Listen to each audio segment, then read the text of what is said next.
नमस्कार, आदाब, सत श्री अकाल, जय भीम, जोहार। मेरा नाम है नवीन कुमार। स्कूल के दिनों में हमने खूब सारी कहावतें पढ़ी थी। उन्हीं में से एक कहावत थी, आंख का अंधा नाम नयन सुख। उत्तर प्रदेश की योगी आदित्यनाथ की सरकार ने एक ऐसा कारनामा किया है जिसने इस कहावत को चरितार्थ कर दिया है। उनकी मुस्लिम विरोधी सोच से हम सब वाकिफ हैं। इसी सोच के तहत उनकी नज़रों में वो ज़िले और शहर खटकते रहे हैं जिनके नाम पर उर्दू या इस्लाम का ज़रा सा भी असर है, जैसे इलाहाबाद, जैसे फैज़ाबाद। मुगल सराय को पंडित दीनदयाल उपाध्याय नगर, इलाहाबाद को प्रयाग और फैज़ाबाद का नाम अयोध्या करने के बाद उनकी नज़र लंबे समय से अलीगढ़ पर थी और ज़िला पंचायत का चुनाव होते ही अलीगढ़ निशाने पर आ गया। ज़िला पंचायत बोर्ड की पहली ही बैठक में जो सबसे बड़ा मुद्दा था वो अलीगढ़ को हरिगढ़ करने का था। 2 ब्लॉक प्रमुखों ने इसका प्रस्ताव रखा और पंचायत अध्यक्ष ने तुरंत इसे पास करके सरकार को भेज दिया। ऐसा ही मैनपुरी जिला पंचायत की बैठक में भी हुआ। अगर राज्य सरकार इन फैसलों को मंजूर कर लेती है तो दोनों जिलों के नाम बदल जाएंगे और यह लगभग तय है, क्योंकि योगी आदित्यनाथ खुद इसके वकील रहे हैं। कहने की जरूरत नहीं कि दोनों जिलों में पंचायत पर बीजेपी का कब्जा है। दरअसल योगी राज में अलीगढ़ का नाम बदलकर हरिगढ़ करके मुसलमानों को नीचा दिखाने, उन्हें चिढ़ाने का काम किया गया है। लेकिन मैनपुरी ने क्या गुनाह किया था?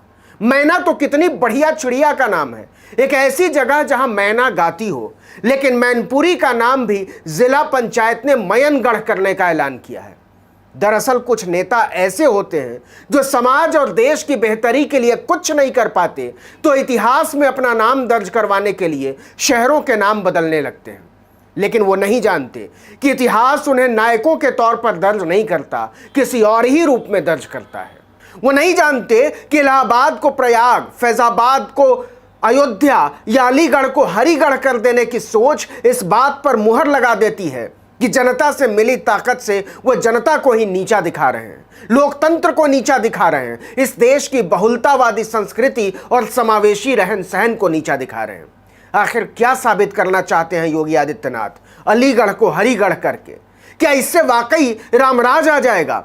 ऑक्सीजन के बिना एक एक सांस के लिए हजारों लोगों को तड़पाकर मार देने वाली सरकार का चेहरा भूले नहीं होंगे आप। जब कफन कम पड़ गया था, लाशों को जलाने के लिए लकड़ी कम पड़ गई थी और इसी हरिगढ़, अयोध्या और प्रयागराज के नाम पर अपना मुखड़ा चमकाते महंत जी के राज में लाशों को गंगा की रेती में दबाना पड़ा था और नोच ली गई थी उनके ऊपर की चुनरी तक। इसी रामराज में एक बलात्कार पीड़िता की मां के ऊपर ट्रैक्टर चढ़ा दिया गया। इसी रामराज में अपने बलात्कारी विधायक को अंतिम दम तक बचाती रही सरकार। इसी रामराज में एक बलात्कार पीड़िता के ऊपर मिट्टी का तेल छिड़ककर आग में झोंक दिया गया। इसी रामराज में एक पत्रकार को उनकी 2 बेटियों के सामने गोली मार दी गई।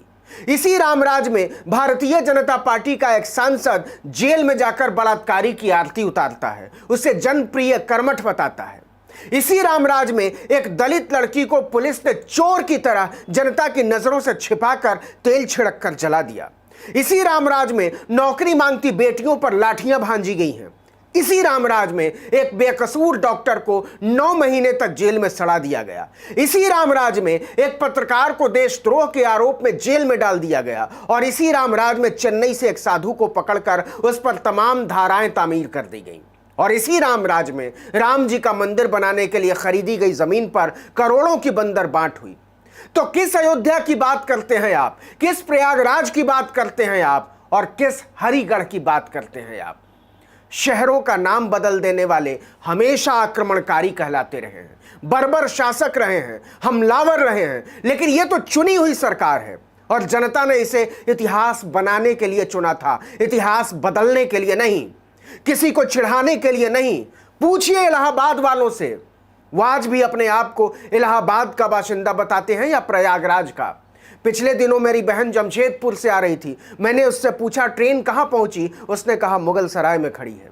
आर्टिकल 19 के एक दर्शक का फोन आया। मैंने पूछा कहाँ से बोल रहे हैं आप? उन्होंने कहा फैजाबाद से।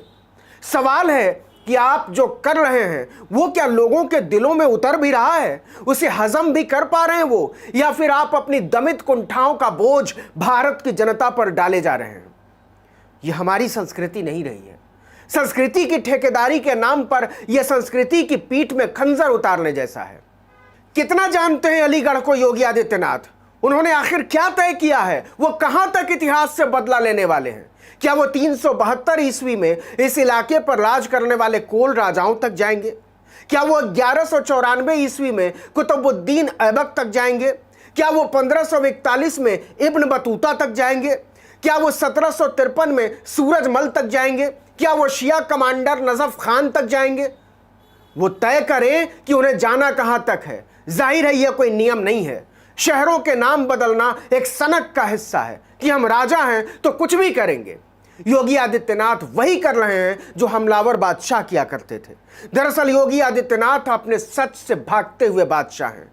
क्या वो अलीगढ़ मुस्लिम यूनिवर्सिटी की बाउंड्री के बगल में उससे बड़ी, उससे बेहतर, उससे शानदार और उससे गौरवशाली कोई हरिगढ़ यूनिवर्सिटी बनाने की सोच रखते हैं, जिसका 470 एकड़ में कैंपस हो, 117 विभागों में 300 से ज्यादा पाठ्यक्रम चलते हों, जो रिसर्च में अव्वल विश्वविद्यालयों में आता हो, जहां 37,000 से ज्यादा छात्र हर रोज पढ़ने आते हों, 1700 से ज्यादा प्रोफेसर पढ़ाते हों, 5600 से ज्यादा गैर शिक्षण कर्मचारी विभागों में काम करते हों? जाहिर है आदित्यनाथ की सोच इतनी दूर तक नहीं जाती। 5.5 लाख करोड़ की जीडीपी के बावजूद, जबकि आज से 100 साल पहले 1920 में सर सैयद अहमद खान ने 58-54 का चंदा वसूल कर आधुनिक शिक्षा का चमत्कार खड़ा कर दिया था। सोच सोच की बात है। योगी आदित्यनाथ ने पिछले 4.5 साल में ऐसा कुछ नहीं किया है। उनकी सरकार ने सवाल उठाने वाले छात्रों, शिक्षकों, पत्रकारों, वकीलों, औरतों, सामाजिक कार्यकर्ताओं और कर्मचारियों का सिर्फ दमन किया है। आसान है अलीगढ़ मुस्लिम यूनिवर्सिटी को हरिगढ़ हिंदू यूनिवर्सिटी बना देना, लेकिन योगी आदित्यनाथ सर सैयद अहमद खान की तरह की सोच कहां से लाएंगे? वैसी उदारता कहां से लाएंगे? मैं तो कहता हूं कि योगी आदित्यनाथ को सर सैयद अहमद खान के भाषण पढ़ने चाहिए, जो उन्होंने बंटवारे के समय देश के मुस्लिम बहुल इलाकों में उन्हें रोकने के लिए घूम घूम कर दिए थे कि पाकिस्तान तुम्हारी भूल है और हिंदुस्तान मुस्तकबिल। ये मिट्टी हमारी है, हम इस मिट्टी से प्यार करेंगे, इसी मिट्टी में पैदा हुए हैं और इसी में दफन हो जाएंगे। बापू ने मुसलमानों से वादा किया था कि आपको कभी भी इस मुल्क में दोहरेपन का एहसास नहीं होगा। यह जितना हिंदुओं का है उतना ही आपका और उतना ही किसी और कौम के बाशिंदों का। लेकिन गांधी बाबा के वादों को योगी सरकार ने बार बार झूठा साबित किया है, उसे नीचा दिखाया है। अलीगढ़ को हरिगढ़ कर देना, इलाहाबाद को प्रयाग कर देना या मुगल सराय को कुछ और कर देना उसी कट्टरपंथ का दूसरा चेहरा है जो हम अपने एक पड़ोसी देश में घटित होते हुए इन दिनों देख रहे हैं। ऐसा लग रहा है जैसे भारतीय जनता पार्टी का कोई एजेंडा नहीं सिवाय इस देश के 18 करोड़ मुसलमानों को नीचा दिखाने के। यह चलन नरेंद्र मोदी को अपार बहुमत के बावजूद एक कायर और कमजोर प्रधानमंत्री के तौर पर दर्ज कर रहा है, जिसे भारत नाम के एक समावेशी विचार से चिढ़ है, खुन्नस है। इस वीडियो में इतना ही, लेकिन अगर आपने आर्टिकल 19 इंडिया को अब तक सब्सक्राइब नहीं किया तो फौरन कर लीजिए। बेल आइकॉन दबाइए, घंटी जैसी आकृति, लाइक कीजिए और कमेंट करके बताइए हमारा वीडियो आपको कैसा लगा और आने वाले दिनों में आप हमसे किस तरह के वीडियो की उम्मीद करते हैं। नमस्कार।